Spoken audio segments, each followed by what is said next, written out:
Hello my viewers, क्या आप अपने बेडरूम का इंटीरियर करना चाहते हैं बट आप कोई इंटीरियर डिज़ाइनर भी हायर करना नहीं चाहते हैं और ख़ुद आपको टेक्निकल नॉलेज है नहीं, तो फिर क्या है इस प्रॉब्लम का सलूशन? तो लीजिए, मैं आपके लिए सलूशन लेकर आई हूँ। तो आज इस वीडियो के थ्रू मैं आपको 0 से लेकर 100% तक किसी बेडरूम को डिज़ाइन करने के लिए जितनी टेक्निकल इन्फॉर्मेशन रिक्वायर्ड होती है वो मैं आपको बिल्कुल इजी एंड सिंपल लैंग्वेज में ऐसे एक्सप्लेन करूँगी कि आपको पता ही नहीं चलेगा कि आप टेक्निकल चीज़ें समझ रहे हैं। आपको मेरी बात पे ट्रस्ट नहीं हो रहा है तो ज़रा पहले ये पॉइंट्स देखिए कि हम इस वीडियो में ही कौन कौन से पॉइंट्स कवर करेंगे। Layout planning without computer, electrical points और electrical drawing without computer, ceiling design, lighting design, wall treatment और वॉल फिनिशेस और colour combinations. So I am very much sure ये वीडियो देखने के बाद आप इतने कैपेबल बन जाओगे कि आप अपना बेडरूम खुद से डिज़ाइन कर दोगे। इनकेस फिर भी कुछ रह जाता है तो I am here for you, you can ask me any doubt, any query, I will definitely reply. So without further ado let's get into the video.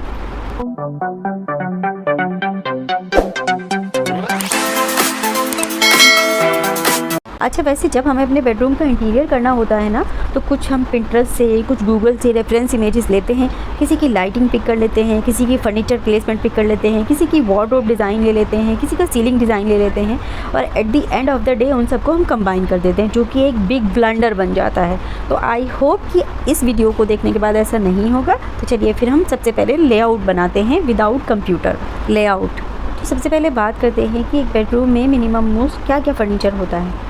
Bed, side tables जो कि बेड के बोथ साइड होंगी, wardrobes, dressing unit with mirror, study desk, TV stand, book shelf and arm chair. इसके अलावा कुछ और furniture भी हो सकता है, तो वो अकॉर्डिंगली बाद में डिस्कस कर लेंगे। अच्छा, लेआउट स्टार्ट करने से पहले 2 पॉइंट्स आपको ध्यान रखने हैं। एक कि आप वास्तु फॉलो करें या ना करें, आपके बेड की डायरेक्शन नॉर्थ साइड नहीं होनी चाहिए। अब इसका क्या मतलब है, जब आप बेड पे सोएं तो आपके हेड की जो डायरेक्शन है वो नॉर्थ साइड नहीं होनी चाहिए, आपका हेड नॉर्थ डायरेक्शन में नहीं होना चाहिए। सेकंड ये कि बेड के ठीक सामने मिरर प्लेस नहीं होना चाहिए। बस ये 2 मोस्ट इंपॉर्टेंट पॉइंट थे जो कि मैंने आपको बता दिए हैं। चलिए फिर अब आपके लेआउट को डिज़ाइन करना स्टार्ट करते हैं। अब सबके बेडरूम का साइज़ तो डिफरेंट होता है, तो फिर क्या करेंगे, तो मैं आपको एक एग्जाम्पल के थ्रू वो टेक्निक शेयर कर रही हूँ जिसके बेसिस पे आपके रूम का साइज़ कुछ भी हो आप उसको ईजिली डिज़ाइन कर लेंगे। अब आपके रूम का साइज़ कुछ भी हो, आपको अपने बेड की पोजीशन इस तरह से रखनी है कि जब भी आपका डोर ओपन हो तो बेड पर बैठा हुआ कोई भी बाहर से डायरेक्टली विजिबल ना हो। अब इसके लिए आप क्या कर सकते हैं, अगर आपका बेड डोर के ठीक सामने आ रहा है तो आप अपने बेड की पोजीशन चेंज कर दीजिए, उसे इस तरह से प्लेस कीजिए कि जब भी आपका डोर ओपन हो तो सामने वॉल नज़र आए, ना कि बेड। बट ये हर रूम के लिए तो पॉसिबल नहीं है, पर कोई प्रॉब्लम नहीं है, आपको बेस्ट ट्राई करना है कि हम इसे अचीव कर लें। इनकेस नहीं हो रहा है तो कोई प्रॉब्लम नहीं, वो लीस्ट कंडीशन है। अपने रूम के साइज़ के अकॉर्डिंग ही आपको बेड का साइज़ सिलेक्ट करना है। ये देखिए, डबल बेड, क्वीन साइज़ और किंग साइज़, 3 साइज़ के बेड आते हैं। तो ये स्टैंडर्ड साइज़ होते हैं, आपको स्टैंडर्ड साइज़ का बेड ही लेना है। ऐसे नहीं कि कोई भी साइज़ का बेड बनवा लें। स्टैंडर्ड साइज़ क्यों चाहिए होता है, क्योंकि स्टैंडर्ड साइज़ के अकॉर्डिंग ही जो फर्निशिंग होती है वो भी स्टैंडर्डाइज ही होती है। आपको बेड शीट चाहिए, कंफर्टर चाहिए, तो आप जो भी साइज़ का बेड बनाएंगे, जो भी साइज़ का बेड चूज़ करेंगे, उसी के अकॉर्डिंग आपको ईजिली चीज़ें मिल जाएंगी। अगर आप कोई वियर्ड साइज़ बनवा देंगे तो फिर वो आपको ऑल द टाइम कस्टमाइज़ ही कराना पड़ेगा। और अगर रूम का साइज़ आपका बड़ा है तो फिर आप राउंड शेप का बेड भी ले सकते हैं। अब बेड प्लेसमेंट के बाद बेड के आसपास सराउंडिंग मूवमेंट्स के लिए आपको 2 फीट 6 इंचेस की स्पेस छोड़नी है। अब अगर आपके रूम का साइज़ इतना छोटा है कि आपको 2 फीट 6 इंचेस की स्पेस नहीं मिल रही है बेड के सराउंडिंग मूवमेंट्स के लिए, तो फिर आप एटलीस्ट 2 फीट 4 इंचेस अचीव करने का ट्राई कीजिए। ये स्टैंडर्ड साइज़ है, सर्कुलेशन के लिए इतनी स्पेस चाहिए होती है। अच्छा, बेड का कोई भी साइज़ कंसिडर करने से पहले ये ध्यान रखना कि हमें TV stand, study desk and wardrobe ये सभी लगाना है, उसके बाद बेड का साइज़ फाइनल करना। अच्छा, यहाँ एक और इम्पॉर्टेंट पॉइंट ये है कि अगर बेड को रूम के सेंटर में प्लेस करने से हमें बाकी चीज़ों के लिए स्पेस नहीं मिल रही है तो फिर हम बेड को रूम के कॉर्नर में भी प्लेस कर सकते हैं। अब ऐसा नहीं है कि जो बेड रूम के कॉर्नर में प्लेस होते हैं तो उनके कोई व्यूज़ नहीं होते, उनके कोई एलिवेशन नहीं होते। देखिए ब्यूटीफुल इमेजेस, तो ये आपको देखना है कि बेड भी अच्छे से प्लेस हो जाए और सारी फर्नीचर भी, रिमेनिंग फर्नीचर भी अच्छे से आ जाए। मेजरमेंट्स, ये तो मेजरमेंट समझते हैं। आपके फ्लोर से लेकर के मेट्रेस के टॉप तक की जो आपकी बेड की हाइट होती है वो होती है 18 इंचेस, जो कि स्टैंडर्ड है। और अगर आपके फैमिली में सबकी हाइट ज़्यादा है तो आप इसे मैक्सिमम 20 इंचज़ तक भी रख सकते हैं, ठीक है। तो अगर आप 18 इंचज़ का बेड कंसिडर कर रहे हैं तो उसमें और 6 इंचज़ का आपका मैट्रेस है तो फिर आपके बेड की हाइट होगी 12 इंचज़, यानी 12 इंचज़ का आपका बेड प्लस 6 इंचज़ का उस पर मैट्रेस, तो हो गया आपका 18 इंचज़। अगर आपके रूम का साइज़ बहुत छोटा है और आपको योगा, जिम, डांस, इन सब एक्टिविटीज़ में भी इन्वॉल्व रहना है और आपके पास आपके रूम के अलावा कोई और स्पेस नहीं है तो ही आप वॉल माउंटेड बेड के लिए जाना, क्योंकि as compare to normal bed आपको वॉल माउंटेड बेड में मेंटेनेंस आ सकता है। अच्छा, एक और इम्पॉर्टेंट पॉइंट ये है कि बेड में स्टोरेज प्लान करना बिल्कुल भी मत भूलना। स्टोरेज प्लान करने से आपकी जितनी एक्स्ट्रा बेड शीट्स, कंफर्टर हैं वो आप इजीली इन ड्रॉर्स में रख सकते हैं और आपकी काफ़ी स्पेस सेव हो जाती है। और आपको अलग अलग टाइप की अगर बहुत सारी चीज़ें रखनी हैं तो फिर आप हाइड्रोलिक्स का भी यूज़ कर सकते हैं। अब यहाँ बहुत सारे लोग बोलेंगे कि हाइड्रोलिक सिस्टम जल्दी ख़राब हो जाता है, तो देखिए हर एक हार्डवेयर का अपना एक लाइफ स्पैन होता है, लेकिन आप अगर अच्छे ब्रांड पे जाते हैं तो उसकी एक आपको अच्छी लाइफ वारंटी मिल जाती है। तो इसलिए ऐसी चीज़ों में हमेशा ब्रांड्स में जाएं, लोकलाइज ऑप्शंस पे ना जाएं। साइड टेबल्स, साइड टेबल में आपको 2 हाइट देखने को मिल जाती हैं। एक आप बेड की हाइट के बराबर बेड की हाइट के अलाइनमेंट में टेबल की साइड टेबल की हाइट रख सकते हैं, तो इस केस में आपका मैट्रेस ऊपर रहता है, ठीक है। सेकंड ऑप्शन में आप साइड टेबल की हाइट अपने मैट्रेस के अलाइनमेंट में रख सकते हैं, यानी कि आपका मैट्रेस और आपकी साइड टेबल दोनों एक ही लेवल में रहेंगे। और हाँ, साइड टेबल्स में भी ड्रॉर देना बिल्कुल भी मत भूलना। वार्डरोब, अपने रूम के डेड स्पेस में आपको वार्डरोब प्लान करना है, क्योंकि आपके बेड के एक साइड आएगा आपका ड्रेसिंग यूनिट और दूसरी साइड में आएगा आपका वार्डरोब। अब आपके वार्डरोब का जो डेप्थ होता है वो क्लियर होता है 2 फीट। अब 2 फीट अगर डेप्थ है तो उसका शटर है वो एटलीस्ट 1 फीट वाइड या फिर 1 फीट 6 इंचज़ वाइड होगा। अब अगर आपके पास में इतना स्पेस है कि आपके पास सर्कुलेशन मूवमेंट भी है प्लस आपके वार्डरोब का शटर भी ओपन हो सकता है ईजीली, आपके पास इतनी स्पेस है तो आप अपनी वार्डरोब को ओपनेबल बना लीजिए।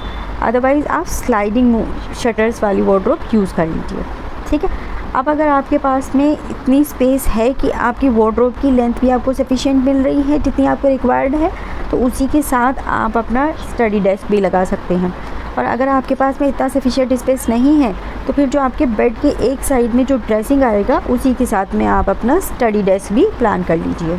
Study desk and dressing unit की हाइट की बात करें तो दोनों की हाइट ही होती है 2 फीट 6 इंचज़, यानी दोनों का जो टॉप है वो 2 फीट 6 इंचज़ हाइट पर होगा। अगर आपको स्टडी डेस्क के साथ में स्टोरेज प्लान करना है, ओवरहेड स्टोरेज देना चाह रहे हैं, तो आप अपने अकॉर्डिंग प्लान कर सकते हैं, लेकिन आपको वो इस तरह से प्लान करना है कि वो आपकी अगर ड्रेसिंग यूनिट के साथ दे रहे हैं तो उसके कॉम्बो में जाए। एक्स्ट्रा फर्नीचर की बात करें तो arm chair, Ottoman bed bench और स्विंग, आप ये सब भी ऐड कर सकते हो। इसके लिए आपको अपने रूम का साइज़ देखना पड़ेगा। अब ये सब अगर आप कंप्यूटर में नहीं कर सकते हैं तो कोई प्रॉब्लम नहीं है, आप सिंपली ग्रिड वाला पेपर ले लीजिए जिसमें बॉक्स बने होते हैं, राइट। एक बॉक्स को 1 फीट का कंसिडर कीजिए और अपने रूम की एग्जैक्ट मेजरमेंट सबसे पहले कर लीजिए। उसके बाद सभी फर्नीचर की मेजरमेंट लेकर अकॉर्डिंगली इस पेपर पर पहले प्लान कर लीजिए और उसके बाद उन्हें प्लेस कर लीजिए। मैंने आपको सारी मेजरमेंट 1 बाय 1 बता दी हैं। Ceiling for bedroom, simplicity is the ultimate sophistication. आप बेडरूम की सीलिंग बिल्कुल सिंपल रखना, क्योंकि जितनी सिंपल सीलिंग उतना लॉन्ग लास्टिंग इम्प्रेशन। ऐसे पुराने ज़माने की शेप्स और कलर तो बिल्कुल भी यूज़ मत कर लेना। आप पीओपी सीलिंग यूज़ कर सकते हैं, जिप्सम सीलिंग यूज़ कर सकते हैं, आप पीवीसी सीलिंग यूज़ कर सकते हैं और आप स्ट्रेच सीलिंग यूज़ कर सकते हैं।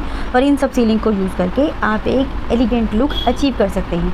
अब आप पूछोगे कि बेडरूम में फॉल सीलिंग की क्या ज़रूरत है। तो बेडरूम में फॉल सीलिंग लाइट्स के बेस्ट प्लेसमेंट के साथ साथ एस्थेटिक अपील के लिए भी की जाती है। समझे? नहीं समझे ना? चलिए एक एग्जाम्पल से एक्सप्लेन करती हूँ। देखिए, बेडरूम में फ़ैन हमेशा बेड के सेंटर में आता है, ना कि रूम के सेंटर में। लेकिन आपका बेड का सेंटर और रूम का सेंटर हमेशा सेम हो, ये तो पॉसिबल नहीं है। तो फिर आपको ऑफ सेंटर फ़ैन यूज़ करना पड़ेगा। तो आप उसको कैसे यूज़ करेंगे? तो उसको सिंपल आपको फॉल सीलिंग के थ्रू करेक्ट करना पड़ेगा। अब क्या है, आपको मान लीजिए बेड के सेंटर में फ़ैन लगाना है, तो आप उतने पार्ट को इक्वली डिवाइड करके उसमें ग्रूव के थ्रू ऐड कर दीजिए और अपनी सीलिंग को 2 पार्ट्स में डिवाइड कर दीजिए। ग्रूव ऐड करने से आपकी सीलिंग 2 अलग अलग पार्ट्स में डिवाइड हो जाएगी और वो देखने में भी एस्थेटिकली भी ब्यूटीफुल लगेगी। तो अब बात करते हैं लाइटिंग एंड इलेक्ट्रिकल के बारे में। हम बेडरूम सिर्फ देखने में अच्छा नहीं बनाना है, उसे फंक्शनल भी बनाना है। रूम में एंटर होते ही इजी एक्सेस पर एक स्विच बोर्ड होना चाहिए जिससे आप अपने रूम की एरिया लाइट को कंट्रोल कर सकें। इसके साथ साथ आपको एक 2 वे स्विच भी प्लान करना पड़ेगा अपने बेड साइड टेबल पर, जिससे कि जब आप रूम में एंटर हों तो अपने स्विच बोर्ड से आप अपने रूम की एरिया लाइट को कंट्रोल कर लें और वही लाइट आप अपने बेड साइड टेबल से स्विच ऑफ भी कर दें, आपको उठना ना पड़े। इसके अलावा आपको बेडरूम में 3 टाइप्स की लाइट रिक्वायर्ड होती हैं, एरिया लाइटिंग, मूड लाइटिंग और टास्क लाइटिंग। चलिए फिर एक रूम के लेआउट से समझते हैं। सो इस रूम में ये है आपकी एरिया लाइटिंग, जो कि आपके कंप्लीट रूम में लाइट स्प्रेड करेगी। ये है आपकी मूड लाइटिंग, जो कि आपके मूड के अकॉर्डिंग जब आपको लाइट चाहिए तो उसके अकॉर्डिंग वर्क करेगी। और ये है आपकी टास्क लाइटिंग, जबकि आप कोई स्पेशल टास्क परफॉर्म करेंगे तो उस टाइम आपको रिक्वायर्ड होगी। अच्छा, आपको फ़ैन के पॉइंट्स भी 2 वे लेने हैं, क्योंकि आधी रात को किसी को भी बेड से उठ के फ़ैन ऑफ करना अच्छा नहीं लगता। तो ये हो गया हमारे रूम का इलेक्ट्रिकल लेआउट। अब हम क्विकली ये भी डिस्कस कर लेते हैं कि हमें बेडरूम में स्विचेस कहाँ और किस हाइट पर लेने हैं। बेडरूम में एंटर होते ही जो स्विच बोर्ड आएगा आपका, वो आएगा 36 इंचज़ से 42 इंचज़ हाइट पर। साइड टेबल पर जो स्विच बोर्ड आएगा वो आएगा आपका 21 इंचज़ से 24 इंचज़ हाइट पर। टीवी यूनिट में 3 स्विच बोर्ड आते हैं। सबसे पहला स्विच बोर्ड आएगा 24 इंचज़ हाइट पर कैबिनेट के अंदर, जिसमें कि सिर्फ प्लग पॉइंट्स होंगे। दूसरा आएगा आपका 30 इंचज़ हाइट पर कैबिनेट के ऊपर, जिसमें कि जो आपने कैबिनेट के अंदर प्लग लगाए हैं उनका कंट्रोल और टीवी का कंट्रोल होगा। और हाँ, एक एडिशनल स्विच लगाना मत भूलना चार्जिंग के लिए। तीसरा स्विच बोर्ड आएगा 36 इंचज़ हाइट पर, जो कि टीवी के पीछे आएगा, जिसमें सिर्फ 2 टीवी के प्लग लगेंगे। अगर आप इस तरह से टीवी यूनिट के स्विचेस प्लान करेंगे तो आपको टीवी यूनिट के आसपास कोई भी एक्स्ट्रा वायर नज़र नहीं आएगा। टीवी यूनिट प्लान करना कोई मैंडेटरी नहीं है, ये आपकी पर्सनल चॉइस है, क्योंकि कुछ लोग बेडरूम में टीवी लगाना प्रीफर करते हैं जबकि कुछ लोग नहीं। अगर आप टीवी यूनिट प्लान नहीं कर रहे हैं तो उसके बिहाफ पर आप बुक शेल्फ डिज़ाइन कर सकते हैं और वहाँ पर उसके नीचे प्रोफाइल लाइट को यूज़ करके मूड लाइटिंग क्रिएट की जा सकती है। एसी आएगा आपका बेड की ऑपोजिट वॉल पर या फिर साइड वॉल पर। अगर आप बेड हेड वाली वॉल पर एसी लगाते हैं तो जब भी मेंटेनेंस आएगा आपका पूरा बेड ख़राब हो जाएगा। कलर्स। सो क्विकली बेडरूम में कलर कॉम्बिनेशन का जो मेथड है उसे नोट कर लीजिए। बेडरूम की 3 वॉल्स को बिल्कुल सिंपल बनाइए और एक वॉल पे वॉल पैनलिंग करा लीजिए या स्लाइटली डार्कर शेड यूज़ कर लीजिए। अब जो आपको 3 वॉल्स पे कलर कॉम्बिनेशन यूज़ करना है वो नोट कर लीजिए। Cream pie, morning glory, almost ivory, egg shell, ये हैं आपके डोमिनेटिंग 60% वाले कलर, जो कि आप आंख बंद करके यूज़ कर सकते हैं। ये हमेशा अच्छे ही लगेंगे। एक वॉल पर अगर आप टीवी यूनिट या फिर वॉल पैनलिंग करा रहे हैं तो उसके लिए आप थोड़े डार्कर शेड यूज़ कर सकते हैं, जो कि आपके रूम के एस्थेटिक्स के साथ जाएं, तो वहाँ आप यूज़ कर सकते हैं oyster grey, mistake lake, twinkling star, warm stone और एल्पाइन। ये हो गया आपका 30% का सेकेंडरी कलर। अब रिमेनिंग बचा 10% का एक्सटेंड कलर। वो कहाँ यूज़ करेंगे? वो यूज़ करेंगे हम आपके फर्निशिंग्स में। फर्निशिंग्स पूरे बेडरूम की जान होती है। इसमें आपको 10% का एक्सेंट कलर यूज़ करना है, जो कि आपके डोमिनेंट एंड सेकेंडरी कलर को कॉम्प्लीमेंट करेगा। जैसे कि इस बेडरूम में देखिए, ये है आपका डोमिनेंट कलर, ये है आपका सेकेंडरी कलर और ये है आपका एक्सेंट कलर। बेडरूम आपने बेस्ट डिज़ाइन कर लिया, लेकिन अगर आप इस तरह की बेडशीट और कुशन यूज़ करेंगे तो पूरे बेडरूम का लुक ख़राब हो जाएगा। इसलिए थोड़े पैसे इन्वेस्ट करके आप अच्छी क्वालिटी की फर्निशिंग्स यानी कि curtains, bedsheet, bed runner, cushions और रग्स बहुत अच्छी क्वालिटी के लेना, जो कि आपके पूरे बेडरूम के एस्थेटिक इंटीरियर्स को कॉम्प्लीमेंट करें और आपका बेडरूम निकल के आए। ये रहे कुछ एग्जांपल्स। सो आई होप कि मैंने आपके साथ में कंप्लीट इन्फॉर्मेशन शेयर कर दी है और अब आप इतने कैपेबल बन चुके हैं कि आप अपना बेडरूम खुद डिज़ाइन कर लेंगे। फिर भी कुछ रह जाता है तो I am here for you, you can ask me any doubt, any query. So video पसंद आए तो इसे प्लीज़ लाइक कीजिए, शेयर कीजिए और हमारे चैनल DMH इंटीरियर को सब्सक्राइब कीजिए। Till then, bye bye.